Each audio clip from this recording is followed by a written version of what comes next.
I mean, you guys actually went and got in his office and got in his car and went in his car? We went and parked in his parking lot and got in his car. Describe the lunch for us. Where, you know, did you sit in a public area or a private area or what? We went to Polvo's. Yeah, I recall the layout of the restaurant. It was Polvo's downtown. We went into the restaurant. If I recall correctly, Nate Paul wanted to sit outside, even though it was warm, so we sat out on the porch. It was very uncrowded. There weren't many people there, and we sat down for lunch. And how did the conversation go? Did Mr. Paxton introduce the subject, or did you introduce it, or did somebody else do? I was not entirely sure why I was there, but it became very clear. Nate Paul, in the moment we sat down... Objection, non-responsive. I'll take care of it. Thank you, Judge. If it's okay, I'll Sustaining, continue. Thank you very much. Who was the first person to speak, if you recall? Nate Paul did almost all of the talking. Did the Attorney General do any kind of introduction or anything? What was his role in this conversation? It was nothing more than, Ryan, this is Nate Paul, and there are some things he'd like you to hear. That was effectively the upshot of it.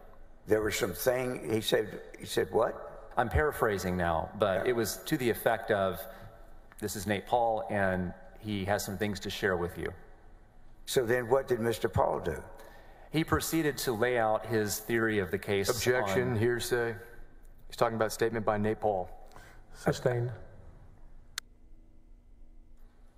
Did the Attorney General during this entire conversation reject anything that Mr. Paul was saying? No. Did the Attorney General of the state of Texas do anything to show that he did not agree with the things that Mr. Paul was saying? No. So once again, this conversation with Mr. Paul that was had in the presence of the Attorney General, what did Mr. Paul say? Objection, hearsay. Your Honor, the reason for this is all in the presence of the party, the Attorney General, and his silence or his statements are acquiescence in adopting the statements of Mr. Paul. That's why I don't believe that it is subject to the hearsay exception. Judge, permission to respond? Respond. There is no evidence that this witness can talk about that Mr. Paxton has adopted any statements made by Mr. Paul during that conversation. And because of that, it is not a statement that is adopted by a party opponent, and for that reason, it's still hearsay. Any statement by Nate Paul is hearsay at that meeting.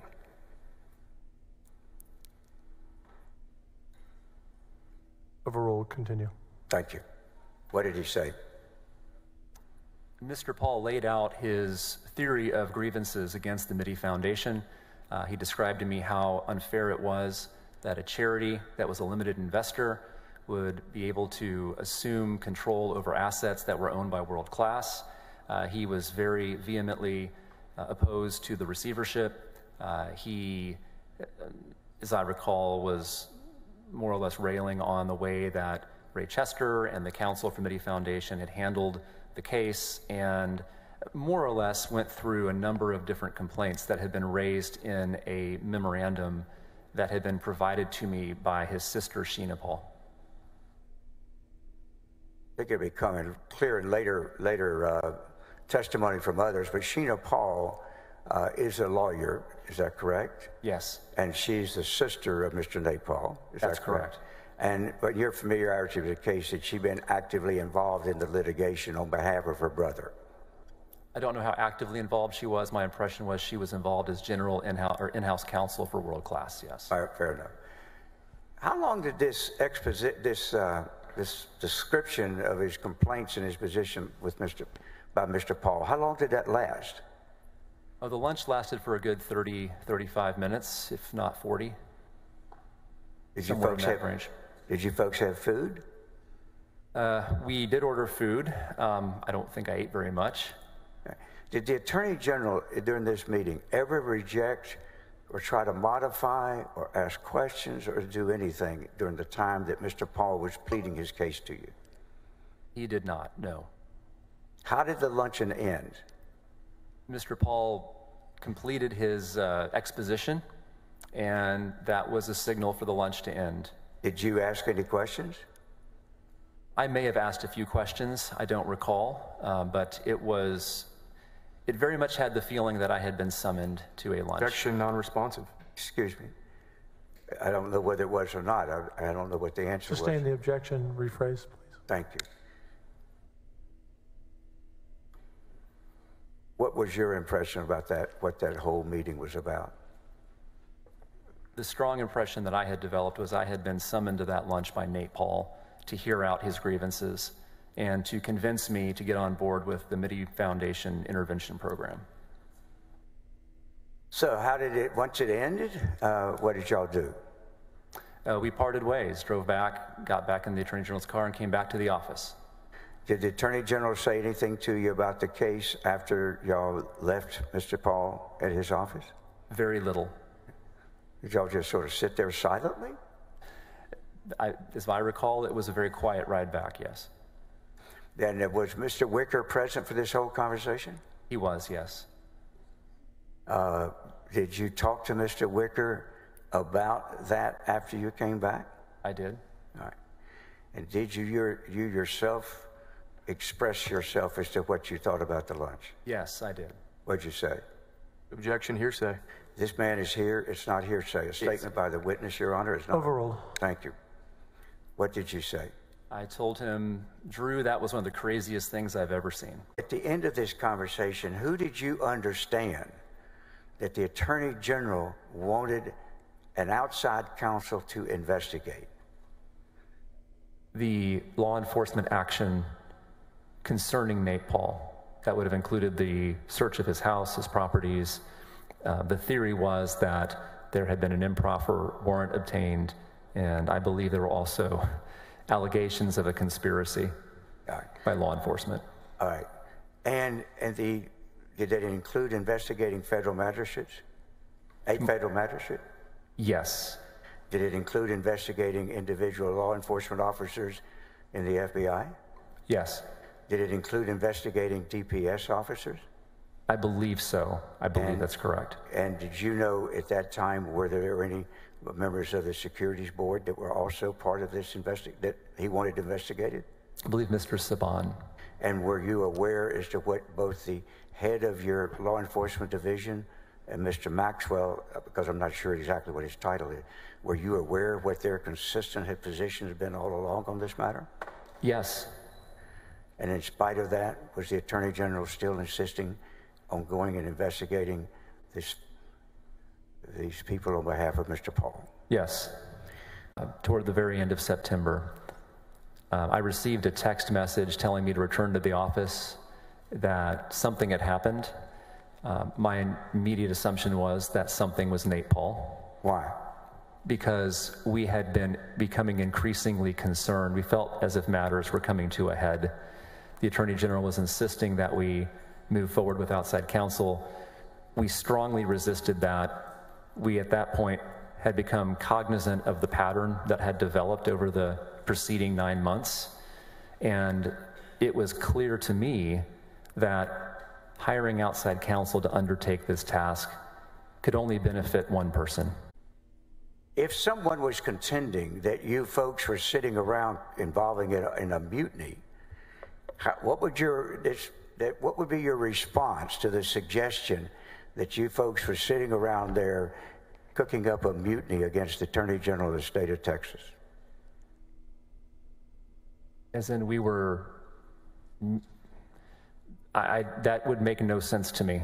We were trying to protect the Attorney General as much as we could. As a matter of fact, over the last 9 months, what had been your mission in relation to the Attorney General as it related to Mr. Paul? We had continually, in various ways, warned him about Mr. Paul. We had discussed with him the absence for any substantiated basis for taking actions to benefit Mr. Paul. We had been rebuffed. During all that time, were you still a supporter of the Attorney General? Yes. Did you believe in the things that he was publicly saying that he believed and he wanted to do? Yes, that's why we were there. And did you, all that period of time when you were warning him about Nate Paul, what is your testimony in terms of whether or not you still were looking after the best interest of the public, but also the Attorney General. Senior staff always has to walk that line. And our job, we take an oath to defend the Constitution of the state, but we also are loyal to our principle. And those two things, in almost all cases, are consistent with each other. So our job is both to protect the interest of the public and to serve at the pleasure of the Attorney General. We had been following this pattern of Nate Paul and his interests metastasizing throughout the agency over a period of months. It had become clear to me, based on my conversations with the Attorney General, based on the lack of any substantiation for many of the claims that were made, based on the absence of a public interest in taking actions to benefit Nate Paul, based on all of those concerns. Why didn't you go to the Attorney General, just talk to him? Did you?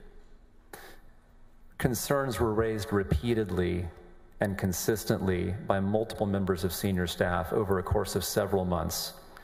There is no question in my mind, based on my personal experience with him, that he was well aware of our objections. Did you consider it a mutiny? It was not a mutiny. How would you characterize it? We were protecting the interest of the state, and ultimately, I believe, protecting the interest of the Attorney General, and in my view, signing our professional death warrant at the same time. What was the stated awareness of all of you that knew the consequences of what you were doing when you staked out this position and decided to go to law enforcement? We understood the gravity of that act. We were fully cognizant of it. It was something that we did not want to do. It was something that we tried earnestly to avoid ever having happen. But when the moment came and we realized there was no other choice, that is the duty of a public employee, to ultimately make that incredibly hard choice to serve the public interest, even at the expense of your principal, because he has insisted on an improper and, we believed, unlawful course of conduct. If you just give the jury the background of why y'all sent this and when you sent it. Yes. We sent this message to the Attorney General after we had made a good faith report to the FBI. We wanted to speak with him.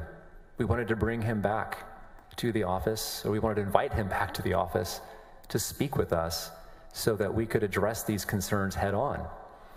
We were hoping that we could finally resolve these issues and, in our view, end this unlawful use of our office's resources. All right. Now, the screenshot was dated October 1st, and in fact, your group went to the FBI, I believe you testified, on September the 30th, correct? That's right. This email that Jeff Mateer sent on behalf of all of you, would you read that out loud, published to the jury, please? The text message? Yes. Yes. Jeff Mateer at 12:49 p.m. General Paxton, yesterday, each of the individuals on this text chain made a good faith report of violations of law. Nice and slow. I'll begin again. General Paxton, yesterday, each of the individuals on this text chain made a good faith report of violations of law by you to an appropriate law enforcement authority concerning your relationship and activities with Nate Paul. We request that you meet with us today in the 8th floor conference room at 3:00 p.m. to discuss this matter. Now, at that time, since when it says yesterday here, and I believe you testified that the two of you went to the FBI on the 30th, correct? The group of us did. Yes, and then on the 1st, you send this text. So when we see on there today, 12:49 p.m., this message from Mr. Mateer on behalf of all of you would have been sent on what day? The following day, the 1st. October the 1st. And At that time, did you know whether or not the Attorney General was back in Austin from his trip out of town? Yes, my recollection is that he had returned late the previous evening. Late the evening of the 30th? Yes, that's my recollection. Okay. Would you publish to the jury what he responded to you about 3 hours after you sent it? Yes, at 3:08 p.m., Jeff, I am out of the office and received this text on very short notice. I am happy, as always, to address any issues or concerns. Please email me with those issues so that they can be fully addressed. And so did you email him with those issues? I don't believe we did. I don't recall. We wanted to meet with him personally. And if you did not, why would you not have? He was well aware. And how did you take that, asking for the issues? I interpreted that message as he was not going to engage with us on this. Did he ever reach out to and try to? No, not to me. And as a former deputy first assistant, you remain still with the office, available to talk to him for how long? I remained with the office until after the 2020 election in November, early November. At any time after you sent that text, did the Attorney General ever attempt to discuss any of these issues with you? One time. When was that? I had turned in my notice of resignation. I was in the process of gathering up the things in my office, and I was alone in my office, and he walked into the office unannounced and closed the door behind him and was pacing to and fro in the office. He was very agitated, in my view. And he said to me, "Ryan, I just want you to know that you're only sitting in this office today because of me." What else did he say? He said, "This was not Jeff Mateer who put you here, it was me." He said what? He said, "Jeff Mateer didn't put you in this office. It was not his decision, it was my decision. I put you here." Okay. And it was a very odd conversation. I wasn't quite sure how to respond, so I just told the Attorney General that it was my hope that God would work things out. Could you describe for the jury the impact of all this has been on you? Yes. That month was a very unsettling month. I was waiting to be terminated. Instead, I just had my job duties stripped from me and was left more or less a man without portfolio in the office. I watched as my fellow whistleblowers were placed under administrative leave and investigated. I watched as certain members of the staff, the new staff, treated them in a belligerent manner, including myself. And ultimately, I resigned. It was incredibly heartbreaking because I had believed in Ken Paxton and what he had been doing for years. I had moved my family here to Austin specifically to go to work for him. And I watched all of these things that we had done as a leadership team slowly begin to unravel. And it was absolutely heartbreaking to see that happen to an office that had been, in my view, a beacon for the conservative legal movement for years.